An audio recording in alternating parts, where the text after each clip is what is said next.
Good day, lords and ladies, and welcome to Home Behind 2, a Cornish first look. This game has been sent to me by developers to review, so I'll give you my first impressions of it, and have a relatively 20 to 30 minute video.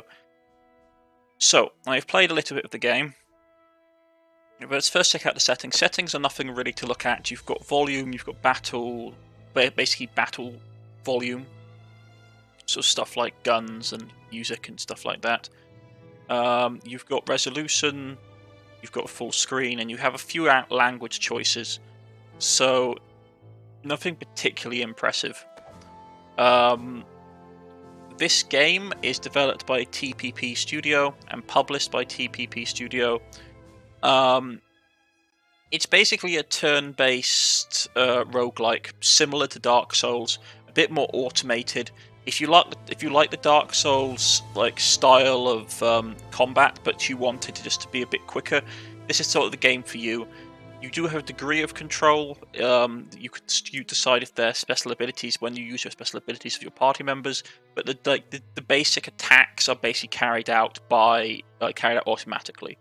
It's a roguelike, so it does have roguelike rollover continual play. So when you lose a game, your progress will go into unlocking new things.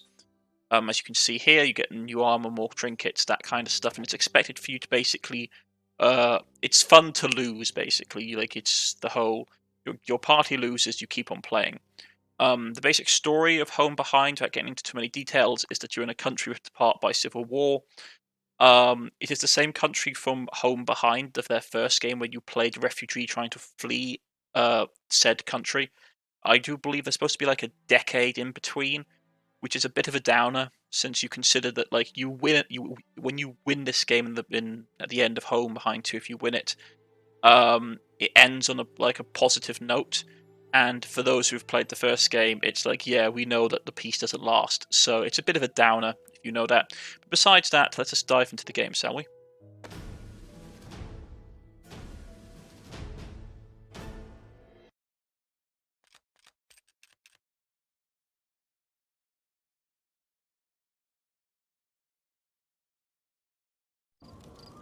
Right. This is the home base in Home Base 2. Well, not Home Base 2, but basically the home base in this game. This is your starting area, this is your command center. You build locations, you build up your supplies. Here are your party members. Your party members all have stats which affect various percentages, as any roguelike game does have. You have your base weapon, your armor, trinkets that you can add onto them. There are multiple classes, from stuff like Tribal Warrior, to Slave, to Spec Ops, to Commando. Basically, this is set as the captain, so this is the leader of your little group. She is the main character as well. You can upgrade their special abilities, as you can see here, by using supplies that you gather in the world.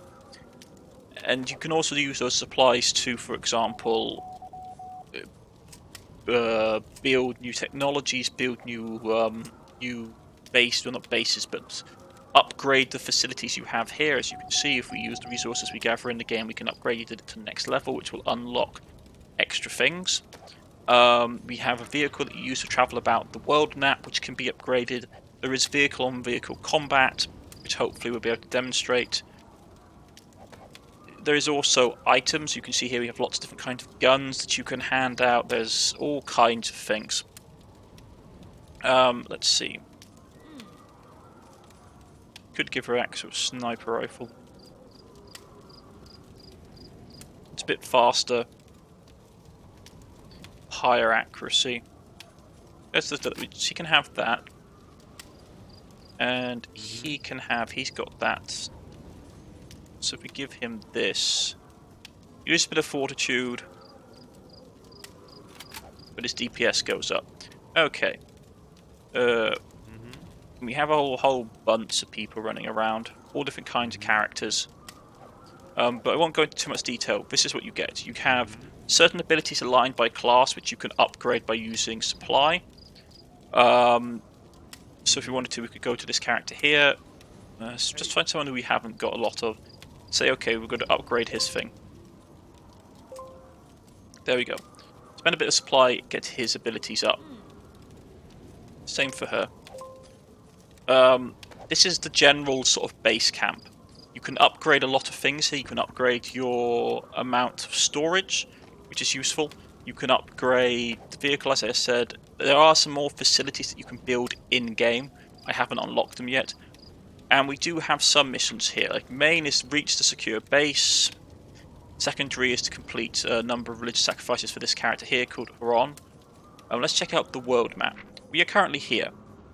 Our job is to get, our current mission is to get all the way up here to, well, to this location. Unfortunately, the enemies are here with powerful squadrons, which is not great for us. You can see different kinds of indicators, and every zone that you go into will have rewards and will have risks. Also, as the longer you take in this game, the worse it becomes. The enemies become harder. Our morale is like rock bottom, which is not great. There's not a lot we can do about that, unfortunately. We don't have any missions that we can send people on, which is how you get your morale back. So we just had to press on into the campaign. So, unknown building, but that's going to be a pretty nasty thing. Remote sector. These. Maybe go down, back down this way. Rather hunt. Yeah, they're basically not great. The problem is if we go through here, it's going to be nasty. Because there's an enemy squadron in the area. That's 9, that's 9, that's 6. Yeah, let's go this way then. No accessible pathway. Oh, road ledger. Okay, road speed. Oh no, we actually have to clear out this area. Okay, so I thought we'd already cleared out this area. Oh, good for us. We can look at this area here. Let's get started. We'll grab our party members, and we'll go out into the world and get done. Okay. That's been the first. We've used up some supplies. We need some supplies. Right, okay. And this is how the game works. As you're running through the world, there are things you can collect on the floor. You probably missed a little bit because I wasn't paying attention. That's a bomb, by the way. If you see something that has a red light flickering in it, it's a bomb. The main enemies in this game are the authoritarian government, but they've also hired a lot of mercenaries and outside factions to come and help. So you'll meet all kinds of strange people that fight. Some of them look like normal soldiers. Some of them look like they're out of basically a D&D campaign. Some of them look like they're out of Mad Max. So it's a bit strange, but let's see what we get. So we get into here for the combat, and we have a mission. These missions are based on the skills that you have down here. For example, a blue one is an intelligent-based skill. A team of bandits is blocking the way forward, but they seem to be harbouring no ill intent. After speaking with them, you discover that they are peasants from a nearby village that has been stricken by famine for many years. They are willing to donate some of their income to support the revolution. Let's try and investigate. And like I said, this is look nervous. This is when you do these percentage things, it affects the bar that your counter will. It's basically a roulette wheel. It spins around or stops where it stops. Personally, I don't like that mechanic myself. I find it a bit random because it's very much depends where your counter starts on the bar as it goes along. But hey ho. Also, the numbers here show how often this happens. So let's accept. So they will help us. So we're now into combat turn. The battles here start automatic. You can do it manually, which controls their abilities, or you can set it to automatic. Personally, I set it to automatic myself and let the game do a lot of it. You may want to do it to manual when you have a lot of people running about. Up here shows you the likelihood of capturing this character. Your party pretty much is made up of people that you capture in battle, besides some story characters that I think are named in blue. So let's start, shall we? Let's see. Yeah. Actually, yeah, I think the blue ones are story-critical characters, and green are your standard party members besides your captain. Let's start. So we all took trauma, which is not great, and the game will start playing out automatically with them using their abilities. We are taking quite a bit of damage. I wish it wasn't snowing, because then we could actually show you what's happening. Man, this is actually a pretty hard fight.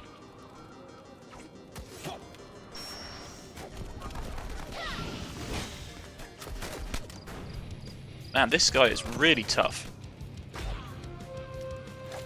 But we won the fight. We don't capture the opponent, unfortunately, and we are beaten up, so we will need to heal, which uses resources. Probably should have done a party heal, to be honest, which would have saved us some resources. You also take stuff like trauma. The more hits and infections you pick up during a mission, the more your stats basically degrade, as they were, as you can see here. You use various types of medicine to basically get rid of things. Let's see, who else is the worst off? He's in a really bad state.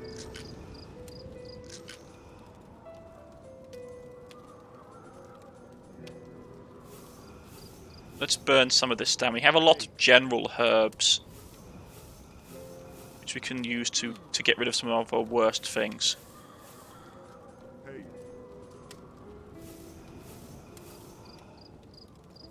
There we go. That one requires just straight up bandages, which is annoying. Okay, so now we've got another encounter here, normal bandit squadron. Okay, more bandits. Yeah, I'll pay the toll. They're still going to attack us. Fantastic, there we go. Not great. So let's start the battle. And they're... I mean, these guys are supposed to be bandits, but they look like faith militia, which is just...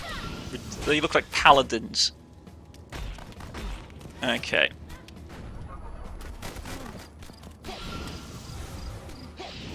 As you can see here, the little yellow bar at the bottom is your morale, which affects your special ability build-up.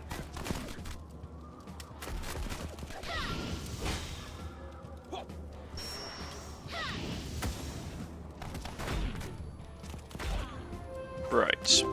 So there we go. We won the encounter. We found a trinket. There's a survivor. Do you want to take them? It would take a lot of our supplies. No, just get rid of them and we'll search the body. Got some resources. Okay. Let's see. Brute force, lockpick. Let's try explosives. Let's enter the building. He's also leveled up, which is fantastic. We're going to put it into his... let's put it straight into his straight out damage. You're our intelligence character, so we're going to go to a mixture of probably getting him... His int is already quite high, but we'll boost up his strength and fitness, which is always nice. He hasn't got any armor. Why do you have no armor on? Maybe it got destroyed. That's unfortunate. You cannot, unfortunately, you cannot like equip things from your supplies while out on a mission. You can only do it back at base. So that's something to take into account. Let's enter the building. Inside buildings, you have things that you loot. Anything that has a glowing indicator on it, you can loot. Though sometimes there is stuff that isn't highlighted, which you can take. So you just have to try clicking on things. Let's try and see what we can see. Person inside. Okay, let's try and lockpick. Your success. He also leveled up. Fantastic. We'll also heal him because he's low on health. Okay, so what do we get him?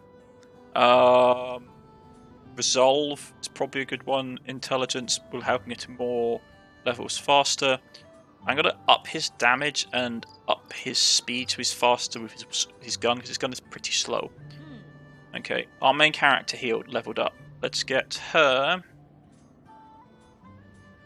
Yeah, let's get her int up because it gives her more XP recovery. Healing effect is always nice, so get that. And I will get her speed up because her speed of her weapon is low.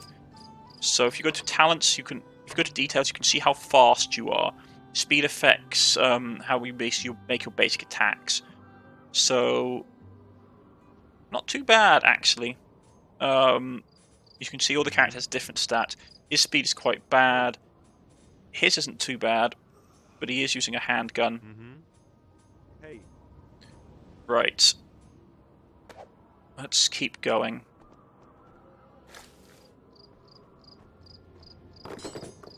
More things to scavenge. Poor bloke here tied up. Rescue the hostage. Refugee seriously injured. Let's try and save him. Okay. Let's accept payment. Because we do need the money. Because we lost a lot of our cash.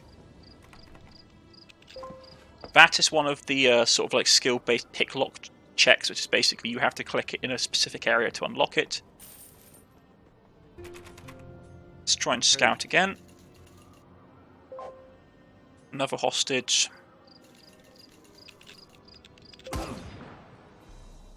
And there was a trap, even though we didn't see it. Sometimes that just happens. It is a bit annoying when that happens, though, because you basically peer through the lock. You'd think you'd see the trap.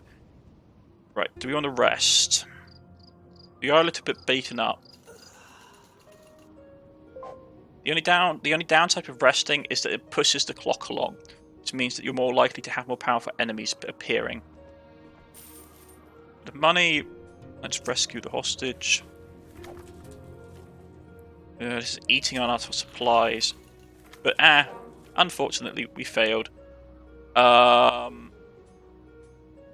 Let's try again. Yeah, we'll accept payment, get a bit of money. Our supplies are low, so we're going to have to start scavenging for stuff. Something behind there. No, we don't need to rest because it would take up too much time. So let's just keep moving on. And we're back out into the wider world. Yeah, we've still got a long way to go. And now we've got actually a pretty big battle. So let's just see how we do it.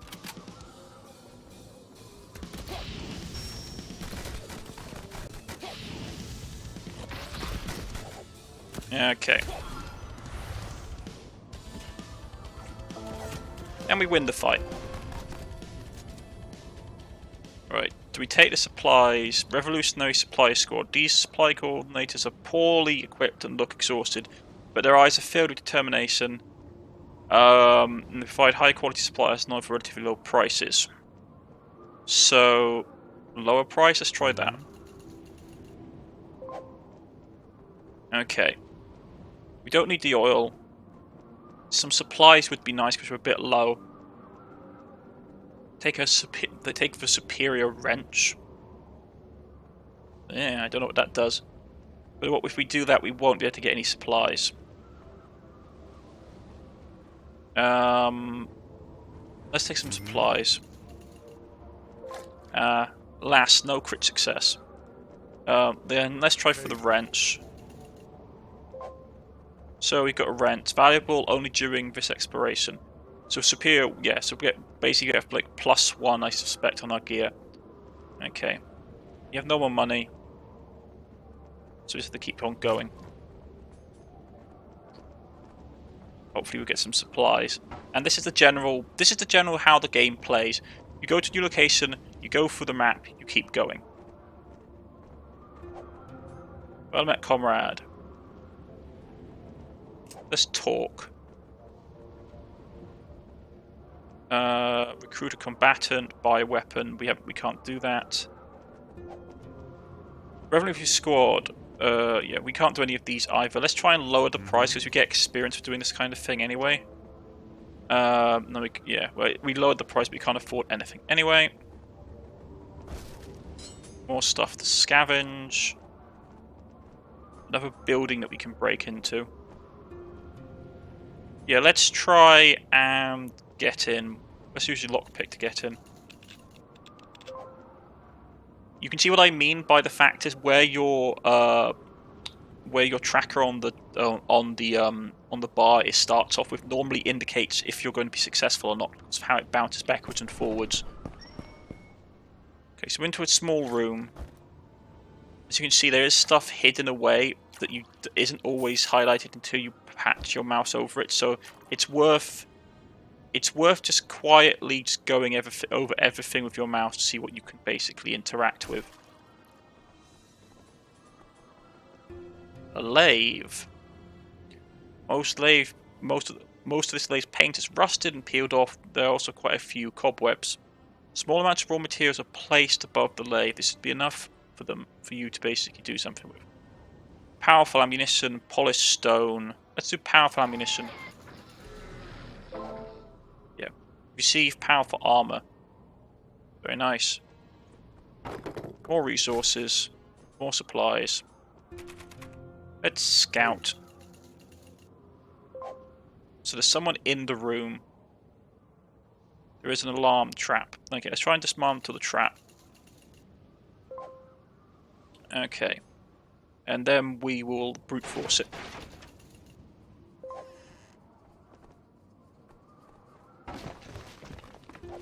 Yeah, this guy buys supplies from us if we have money.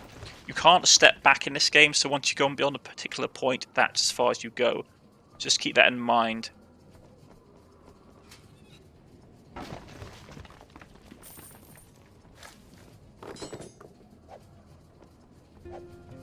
Let's talk to the hunter. Been tracking a cunning beast for days. I sell spoils if you're willing to assist me. Yeah, let's help track the prey. What's the best option we have? Search for the best route. Take the mountain path. Yeah, let's try that with a strength-based one. Alas, didn't work out. Okay, scavenge more supplies. Out into the world again. Looks like it could be another allied place. Scouting mission here, yeah, well. Let's try. It drops, but we're just completely out of money. That's a booby trap. This is an actual normal army transport squadron, yeah, so let's fight these guys. Here we go.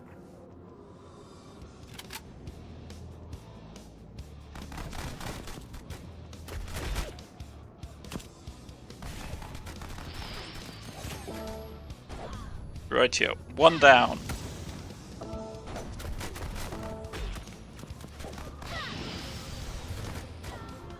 Two down. Do you want to try and keep her? We haven't got a lot of supplies, so no, just got to shoot her and search her body. Got some medicine out of it.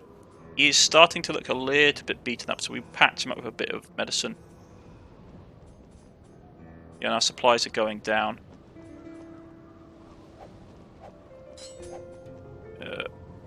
Hey.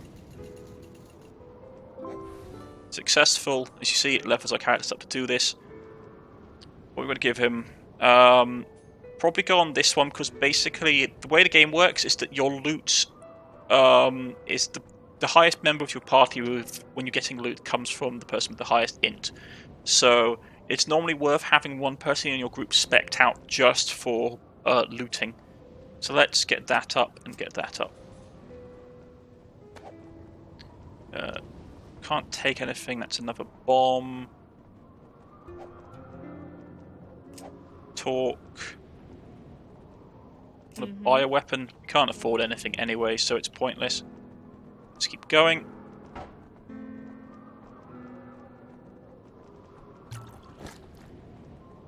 It's like just more people we can't do anything with. Now we failed. Can't do anything with them either. Let's keep going.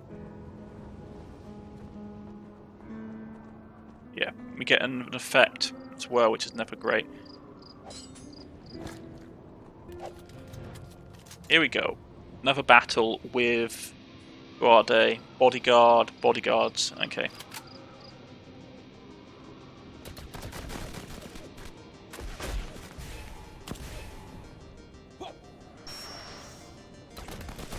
As you can see, the combat is very automated. Personally, I'm not a fan of this style of combat. I'd rather do it like Dark Souls, where you actually made the who you attack op choices and what abilities you use. Though I can understand that they'd want to be fast-paced with this because you have a lot of encounters per map. So we got something out of there. One thing I also noticed is that, like, they say item, like you pick up an item that has value. You can't sell stuff. I haven't yet found someone that actually allows you to sell items in this game. You're only ever just buying stuff, which is a bit annoying. More resources. A bomb. Yeah, let's try lower the price. Nope. Okay. Let's try and salvage some supplies. Few things, but it's fine from the burning building. Mercenary squad. Hire fighters, launch an attack. Hire search for resources. Don't want to do either of those things, so we've got to keep going because there's 4 of them. It would be a nasty fight. So we don't want to get to that. More resources.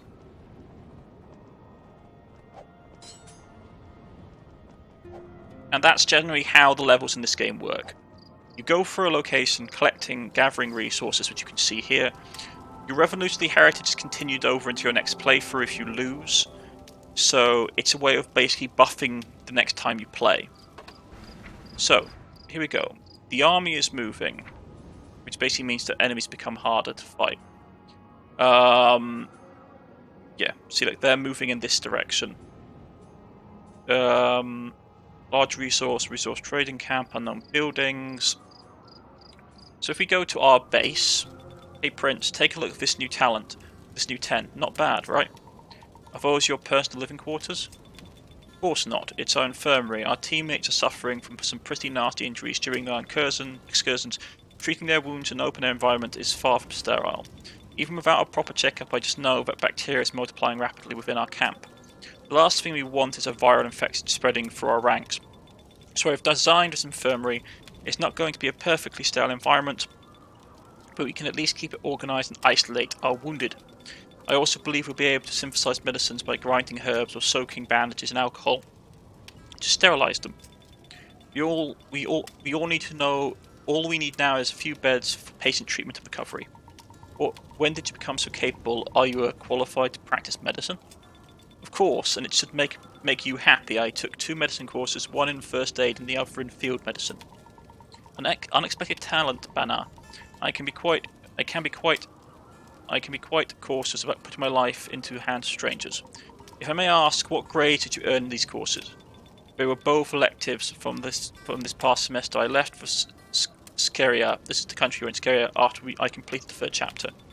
While I'm not going to be able to perform any major surgeries and our medical facilities are still seriously lacking, I don't think I'll have problems stitching wounds, setting fractures, or treating infections. You'll be arrested in Norto Republic and sentenced to 3 to 4 years in prison for practicing medicine without a license, says Prince. Well then, why don't you find us an actual doctor? What happened? Why are you being so loud? Are you ordering pizza behind my back?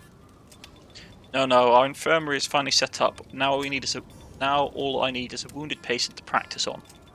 Do you mind if I try and stitch up your wounds from our previous fights? Why do I suddenly feel sick to my stomach? Alright, give it your best shot. Alright, prepare yourself. And infirmary is unlocked, which you can do here. Once you have the resources, infirmary is used to mainly craft medicines and treat injured teammates. You may view all available medicine materials in the Craft Medicine tab. You may also synthesize advanced medicines by using low-level medicine. So basically, you use this stuff to basically treat a character injury. Well, you use medicines here to basically make a better quality medicine. So if we, for example, take painkillers, you see here we need something else to put in to make painkillers. Or we wanted to have this. Yeah, it takes 3 herbs. This takes 1 herb and 1 bottle and will make a painkiller. And these are the things we can craft right now at level 0. We can also upgrade our infirmary here.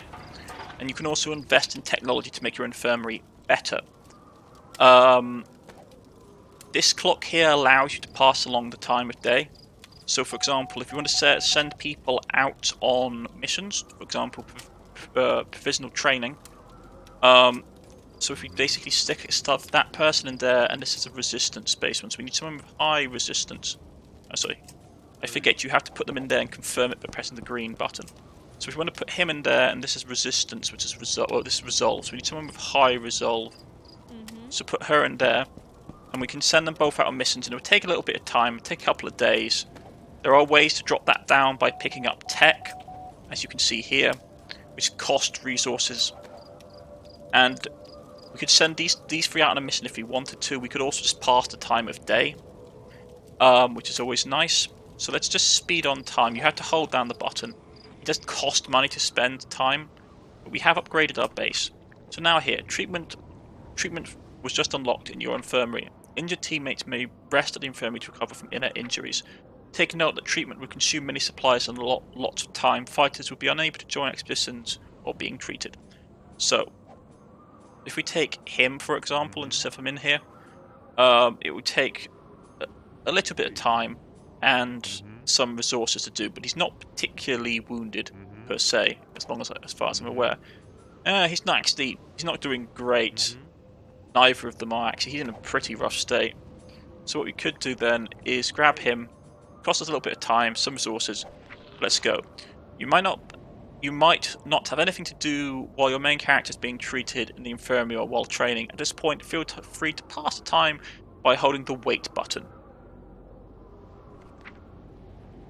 Rightio. So you can do up there. We also have resources, items that you can equip. So let's see what we can put on him.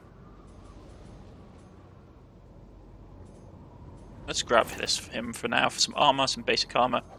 But yeah, so let's just speed ahead time a little bit.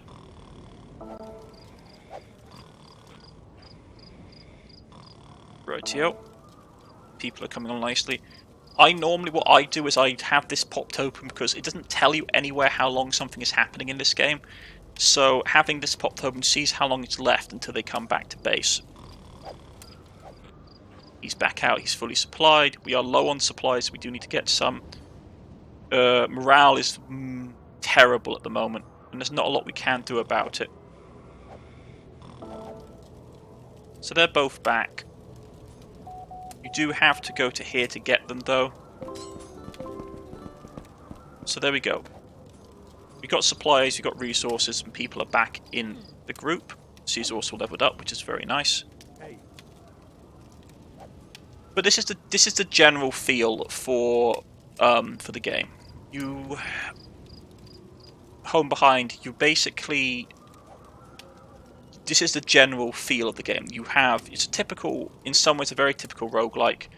You have areas you go to, places you explore. You gather resources. You upgrade your base. You keep going.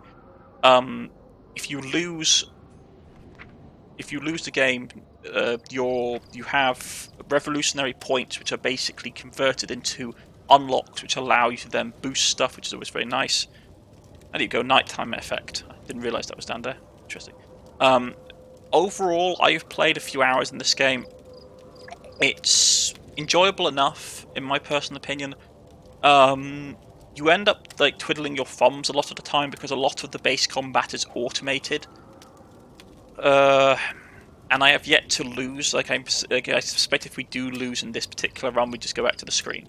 But from what I've seen, it is a fairly good game if you like the whole unlock by progression by losing system. As you can see here, yeah, your revolutionary heritage, which is what you spend to buy permanent bonuses in your next run. Like, this game is fun. I'm not going to lie. I do have some issues with it, I will say. The lack of equipment space early on is really frustrating. Like, you start off with 12. I bought an upgrade and it gave us an additional 3, which I think is a bit lackluster. The fact that you can't sell, I haven't yet come across anyone. I've been playing for I think about nearly 4 hours at this stage, and I've yet to come across anyone which will buy our gear. So we don't have any way of getting money. So a lot of the time you just chuck stuff in the discard pile. Those are kind of things that I do have some gripes, like I said, with the equipment slots being, like your equipment storage being really small at the start of the game. Not having a way of getting rid of goods, even by bartering or anything like that. You can't do it. I haven't found anyone that does it yet. Also, the upgrades are expensive. Like, I'm not going to lie. Stuff like, for example, the first vehicle upgrade doesn't look hard to come by, but just finding the resources you need to actually get these upgrades going can be in themselves very challenging. Like, if you're in a region that has like no access to wood, for example, like in the start of the game when you're down here in this region, like in the small desert and small plains, I've had real issue finding any transistor parts to upgrade the vehicle. It can be a bit hit and miss in my experience with what you find. Like in the mountains, there's not a lot of wood. So some areas you go to, you just will not get the supplies you need. The map is very, very big, as you can see. Overall, if you're a fan of the Darkest Dungeon or that kind of roguelike, this game will probably appeal to you.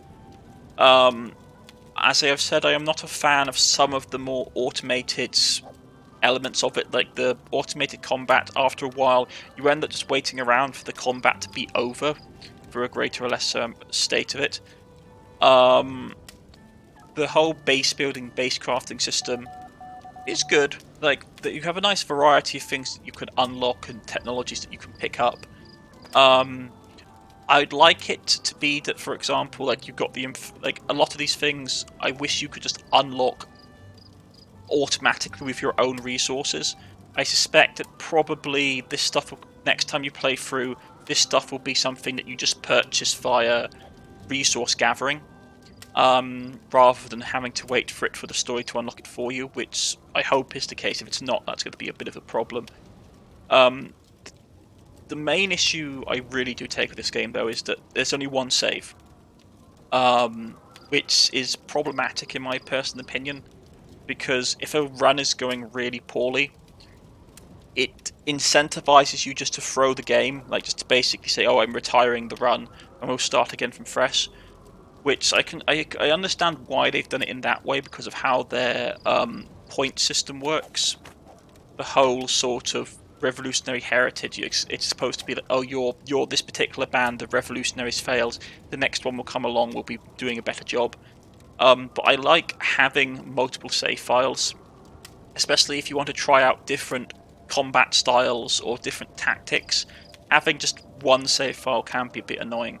But this is Home Behind, and if you've liked it, I will leave the link in the description below on where you can get it on Steam. Well, the Home Behind 2, technically. Sorry, Home Behind 2. I'm not feeling great at recording, folks, at this time of day. I've been under the weather the last couple of days, but I wanted to try and get a video out to all of you. I'll leave a link in the description below for where you can find the game on Steam. I've been Cornish-Knight, and I'll see you again next time. Goodbye.